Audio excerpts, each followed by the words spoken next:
जब देश का किसान कर्ज में डूबने लगा हो और हमारी देश की जो कृषि योग्य भूमियाँ हैं वो बंजर होने की कगार पर हों, भूगर्भ जल स्तर इतना नीचे जा चुका हो कि अब आगे दोहन की गुंजाइश ना बची हो, आधी आबादी डॉक्टर की शरण में हो,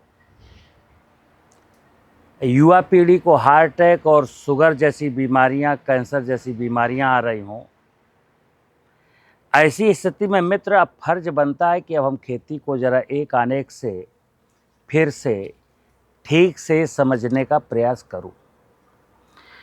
पिछले 50-60 सालों से रासायनिक उर्वरकों का और पेस्टिसाइड का, मैकेनाइजेशन का जिस तरीके से मैंने इस्तेमाल किया है खेती में, उसके दुष्परिणाम है आज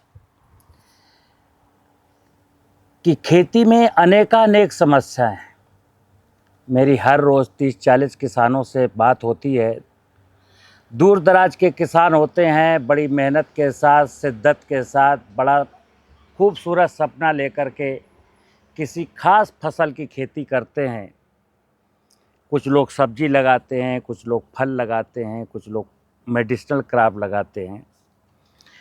और जब 5 एकड़ का किसान जो पपीता लगाया और वो पपीता उसका 8-9 महीने का होने के बाद सारा का सारा पपीता बर्बाद हो गया, तो उसकी पीड़ा ज़रा समझिए कि उस पर क्या गुजरती होगी। इसी प्रकार किसी ने मिर्च लगाया और मिर्च 2 एकड़ में लगाया और 1.5 लाख रुपए तक की दवाई डाली और मिर्च को बचा नहीं पाया, तो ज़रा उससे पूछिए उसका क्या हाल होता है। हमारे देश में जहाँ खेती को कहा जाता है कि बहुत समृद्धशाली खेती है, जैसे पंजाब, एमपी के कुछ इलाके, गुजरात के कुछ इलाके, पश्चिमी यूपी के कुछ इलाके, जहाँ हर चौथा 10वां 12वां आदमी कैंसर का मरीज हो गया है, उस व्यक्ति से पूछिए कि उस व्यक्ति से उसका हाल पूछिए। मित्र, हर व्यक्ति आज के तारीख में अपने अपने मिशन में लगा हुआ है और मिशन एक ही है कि एक कागज़ का नोट कितना अधिक से अधिक आ सकता है। बस इस होड़ में ये सारी बर्बादियां जो हैं, ये जो दुख हैं, वो सब इस कारण से हैं कि मैंने कभी खेती को ठीक से समझने का प्रयास नहीं किया। जब तक हमारे पूर्वज खेती को ठीक से समझते थे तो भारत सोने की चिड़िया था, भारत पुरोहित राष्ट्र था। भारत दुनिया का 34% खाद्यान्न अकेले भारत पैदा करता था। मित्र, मैं अक्सर बोलता हूँ कि खेती दर्शन शास्त्र का विषय है, अर्थशास्त्र का नहीं है। बहुत सारे लोग, हम जब बहुत सारी बातें बोलते हैं तो कुछ लोग मजाक भी उड़ाते हैं, कमेंट्स भी उल्टे सीधे करते हैं, लेकिन मुझे कोई फर्क नहीं पड़ता। मेरा सपना है कि देश के 14 करोड़ किसान कर्ज से मुक्त हो जाएं, वो ऐसी अनाज, ऐसी सब्जियां, ऐसे फल उगाएं कि जिसमें उनकी लागत कम से कम हो, मुनाफा बढ़ जाए और जो व्यक्ति कंज्यूमर किसान भी है और कंज्यूमर गैर किसान भी है, आज अनाज खाए, फल खाएं, सब्जी खाएं, दूध खाएं, तो दुनिया में हर व्यक्ति ये सब चीज़ें खा रहा है। क्योंकि भूख है मजहब इस दुनिया का और हकीकत कोई नहीं। भूख लगेगी तो खाना पड़ेगा मित्र। अब प्रश्न ये है कि खाना जो मैं खा रहा हूँ उसमें क्या है। भोजन इसलिए किया जाता है ताकि मैं स्वस्थ रहूं, मेरा शरीर स्वस्थ रहे और मेरा मन स्वस्थ रहे, मैं बीमार ना हूं, मुझे चिकित्सक के पास न जाना पड़े। लेकिन आधुनिक कृषि तकनीकी में, आपाधापी के युग में, कागज़ के नोट की तलाश में ये इंसान भूल चुका कि खेती का वास्तविक मतलब क्या है। मैं अक्सर कहता हूं कि जब हालात इतने ख़राब हों तो अब किसान को चेत जाना चाहिए, क्योंकि देश का किसान 40 साल से 50 साल से लखपति और करोड़पति बनने की जुगाड़ में लगा है और वर्ष दर वर्ष उसको घाटा घाटा घाटा होता जा रहा है और किसान 80% किसान कर्ज में डूब चुका है।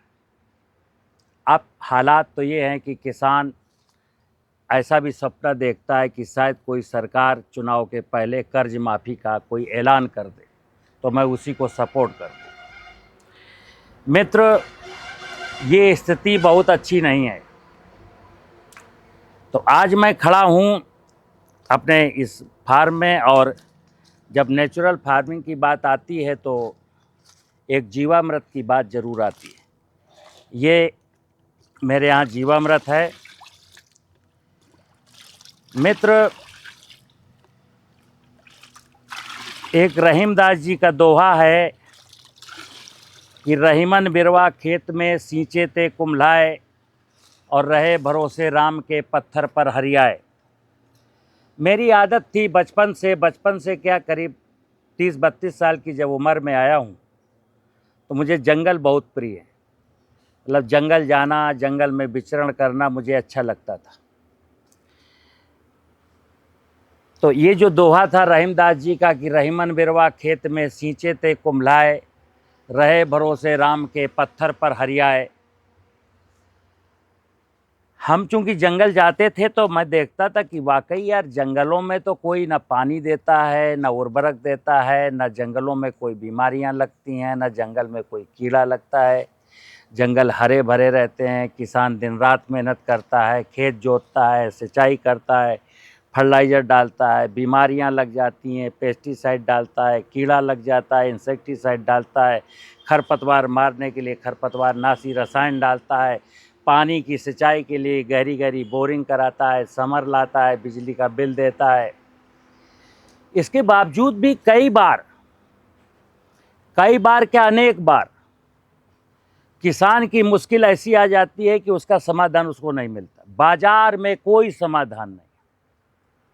हमको हर रोज 10-20 ऐसी परिस्थितियां जिनके किसानों के सामने ऐसे चैलेंज आए कि साहब वो अपनी फसल को नहीं बचा पाए तो मुझे दुख होता है, आंसू आ जाता है। हमको किसान फ़ोन इसलिए करता है, वो सोचता है कि इनके पास शायद कोई नुस्खा हो। तो मैं फिर बता दूं मित्र, फसलों में जितनी भी प्रकार की समस्याएं आ रही हैं उनका किसी भी समस्या का कोई भी समाधान बाजार नहीं दे सकता। तो मैं जब जैविक खेती की, प्राकृतिक खेती की, सनातन कृषि की बात करता हूं तो मैं ये एक ही चीज़ कहता हूं कि एक बार विचार करिए कि खेती करते कहाँ हैं। मित्र, मैं कोई भी फसल बोऊंगा तो ज़मीन में ही बोऊंगा ना। अब ज़मीन में मैंने बीज डाला, गेहूं का डाला, चने का डाला, सब्जी का डाला, कोई भी बीज डाला, तो बीज जब जमेगा तो इनिशियली उसको दूध कौन पिलाएगा, उसको पोषण कौन देगा? तो मित्र, उसको पोषण देगी धरती माँ। अब धरती माँ अगर समृद्धशाली है, उसमें ह्यूमस की मात्रा बहुत ज़्यादा है जो जंगलों में है, तो चिड़िया बीज बो देती है, पौधा पेड़ प्यार से जम जाता है और विशाल दरख्त बन जाता है। किसी भी आंधी तूफान में गिरता भी नहीं है। क्यों? क्योंकि माँ इतनी सामर्थ्यशाली है कि वो अपने बच्चों की सुरक्षा खुद कर लेती है।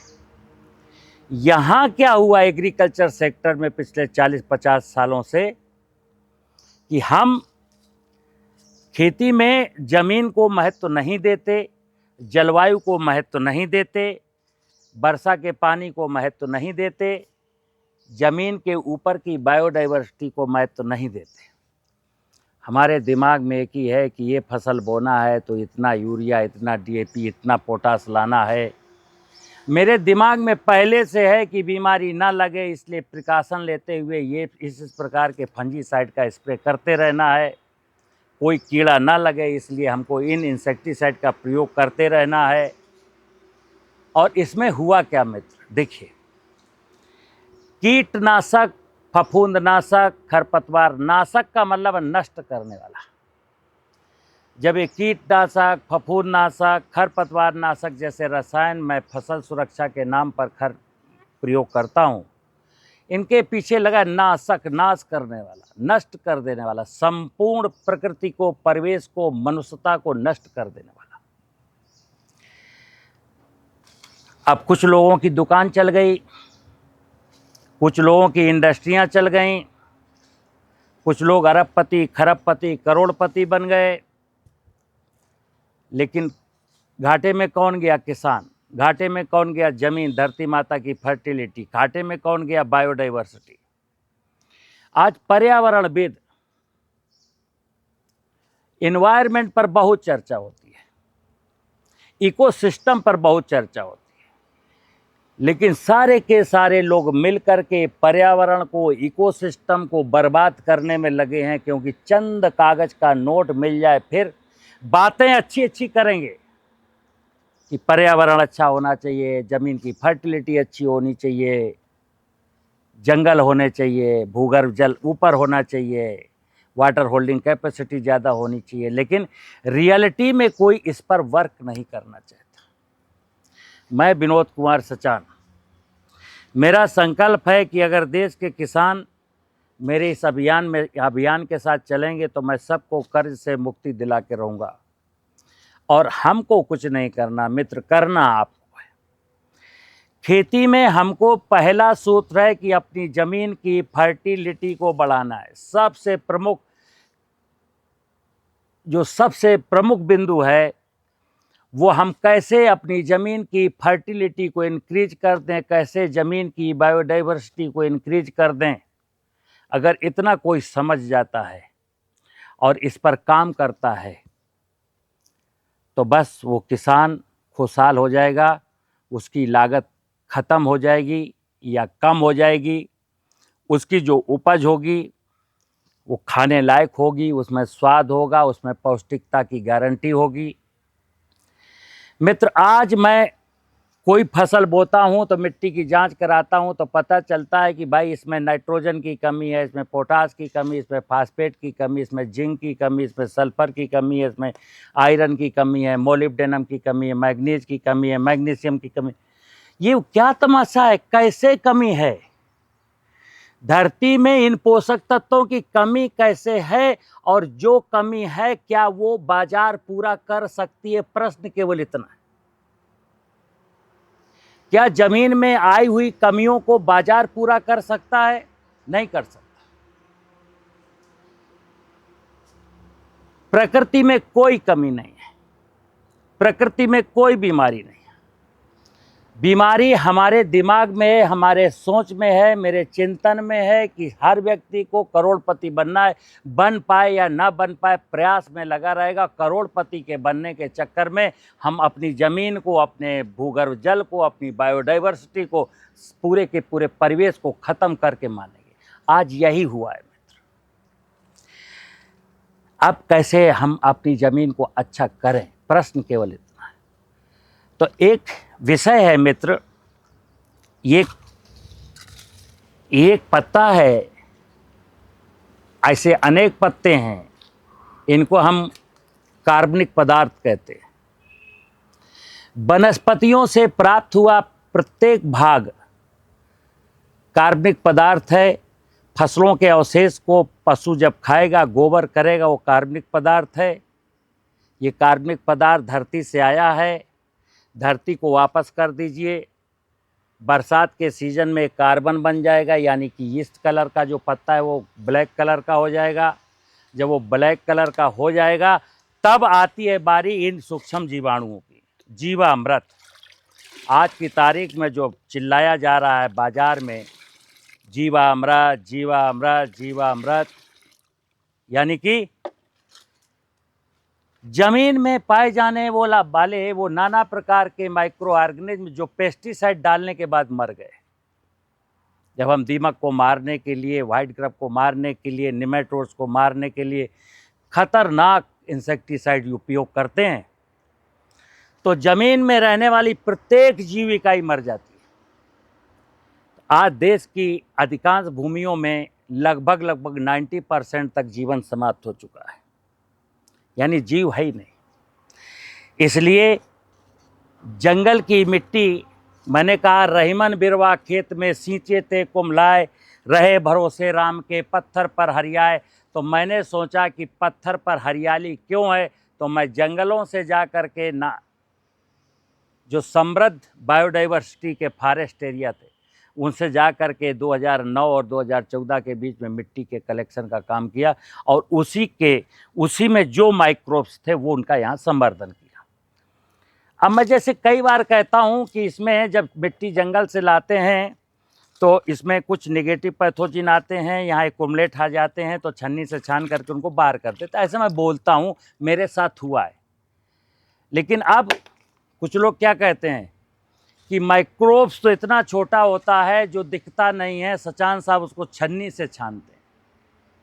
मित्र, एक माइक्रोब्स नहीं दिखता, लेकिन माइक्रोब्स की जब अनंत इकाइयाँ होती हैं और एक साथ इकट्ठी होती हैं तो एक रंग रूप ले लेती हैं, वो दिखती हैं। फिर एक माइक्रोब्स नहीं दिखता, लेकिन अरबों खरबों के माइक्रोब्स जब एक्युमुलेट होते हैं एक जगह तो वो दिखते हैं, तो उनको छन्नी से छानने की बात करें। कई लोग ऐसा बोलते हैं कि दही तो हमारा 12 घंटे में जम जाता है, और सचान साहब कहते हैं कि ये वाला जो जीवामृत है इसको बनने में इतना समय लगता है, 50 दिन लगता है, 40 दिन लगता है।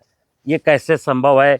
सचान साहब गलत बोल रहे हैं। मित्र, मैंने फिर बोला कि धरती के रहस्य को, प्रकृति के, परमात्मा के, भगवान के रहस्य को अभी मनुष्य केवल 2% जान पाया है। इसलिए मैं नहीं कहता कि मैं बहुत बड़ा ज्ञानी हूँ, लेकिन हाँ, इस जीवामृत के जो लाखों किसानों के जो तजुर्बे हैं उनके आधार पर मैं बोलता हूँ।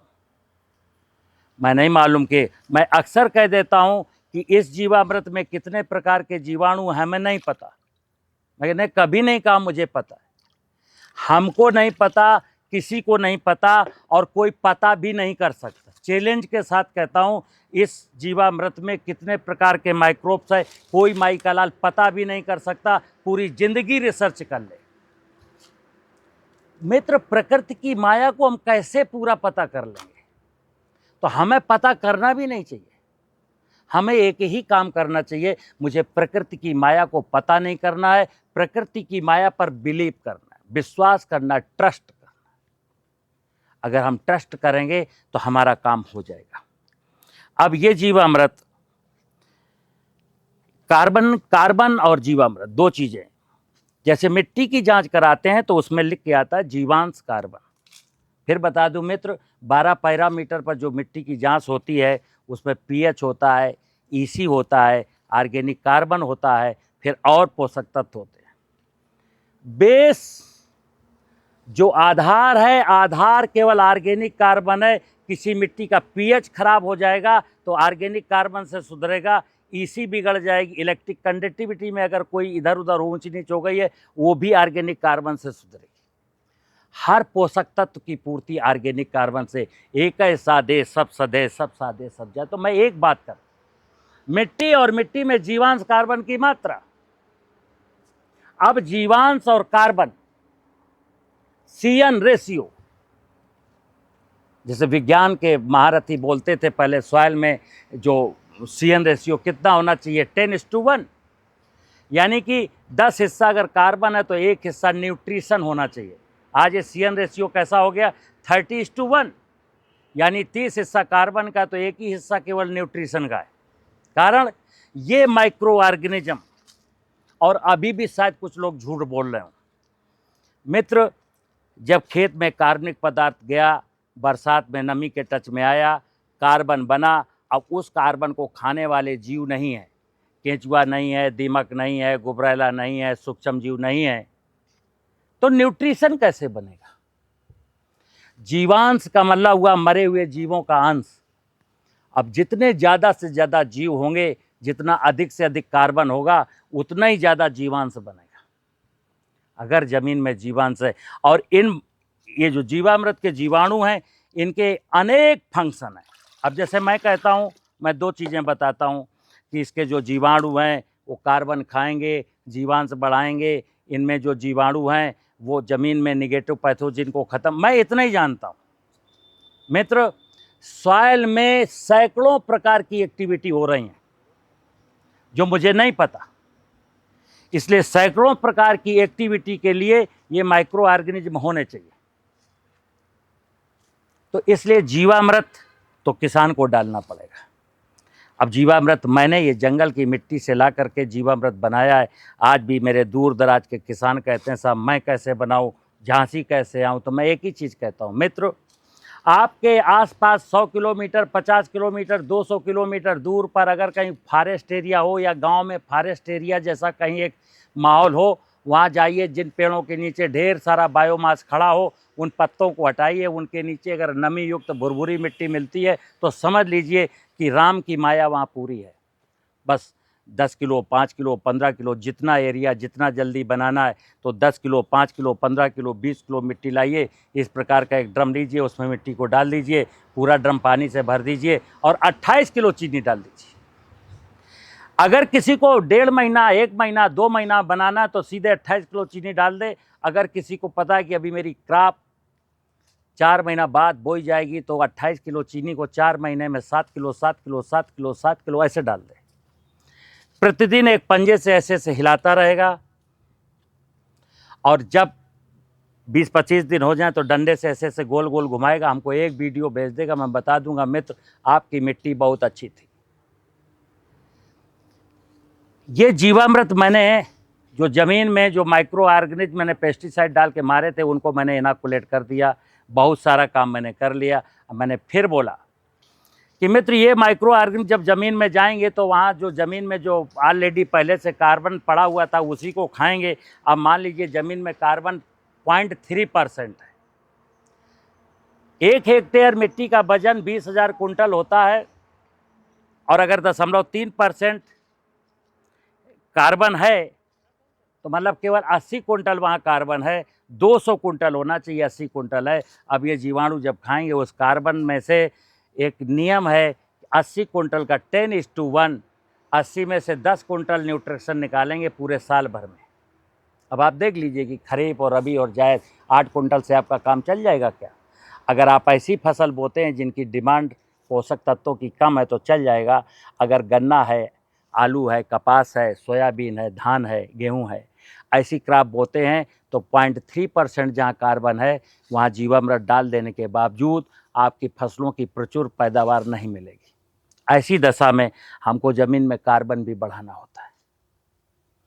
मित्र ये जीवाणु हमेशा जिंदा रहें इसलिए पेड़ों, खेत की मेड़ों पर पेड़ लगाने होते हैं, क्योंकि जैसे ही गर्मी आएगी, अप्रैल मई जून का महीना आएगा, टेम्परेचर हमारा 49-48 डिग्री सेंटीग्रेड पहुंच जाता है। उस समय सॉइल में जब थर्मामीटर लगाएंगे तो सॉइल का थर्मामीटर बताएगा कि मिट्टी का टेम्परेचर 65 डिग्री सेंटीग्रेड है। माइक्रोब तो 40.5 डिग्री सेंटीग्रेड के बाद ख़त्म होने लगते हैं। 65 डिग्री सेंटीग्रेड पर कैसे रहेंगे? लेकिन खेत की मेड़ों पर किनारे किनारे अगर बढ़िया से पेड़ खड़े हैं तो उन पेड़ों की छाया के नीचे 40 डिग्री सेंटीग्रेड टेम्परेचर रहेगा, वहाँ माइक्रोब्स जिंदा रहेंगे। बारिश आएगी, सॉइल ठंडी होगी और पूरे खेत में फैल जाएंगे। तो इसलिए मैं कहता हूँ कि ये जैसे यूरिया डीएपी पिछले 50 सालों से लगातार डाल रहे हैं तो ऐसा कहीं ना हो जाए। मैं ये चाहता हूँ ऐसा ना हो जाए कि ये जीवामृत कंटिन्यू आपके जीवन से जुड़ जाए। अगर मैंने दिमाग से खेती की तो 2-3-4 साल के बाद ये जीवामृत की कहानी भी बंद कर देनी है। जैसे मेरा ये फार्म हाउस है, मैं यहाँ कभी जीवामृत नहीं डालता हूँ। जीवामृत मेरे पास बहुत सारा है लेकिन मैं नहीं डालता हूँ क्योंकि यहाँ एक बार पड़ गया था, यहाँ वो जीवाणु कंटिन्यू कर रहे हैं। दूसरा मित्र, अगर मैंने जीवामृत डाल दिया तो फिर आगे कभी हमको पेस्टिसाइड नहीं डालना है। खास करके जो ज़मीन में सिस्टेमिक पेस्टिसाइड डाले जाते हैं कभी नहीं डालना, क्योंकि यहाँ हमने जीवाणुओं का इनाकुलेशन किया, पीछे से पेस्टिसाइड डाला तो काम खत्म। मित्र, खेती की भूमि की फर्टिलिटी जिस दिन इंक्रीज करेगी, ये मान लीजिए कि फर्टिलाइज़र की कमी ख़त्म, फर्टिलाइज़र की डिमांड ख़त्म, फफूंदनाशक की डिमांड ख़त्म, पानी की डिमांड मिनिमाइज हो जाएगी, यानी भूगर्भ जल कम निकालना पड़ेगा, क्योंकि ज़मीन में जैसे ही 1% से ज़्यादा कार्बन होगा हमको पौधों की, फसलों की सिंचाई के लिए बार बार पानी लगाने की ज़रूरत नहीं पड़ेगी।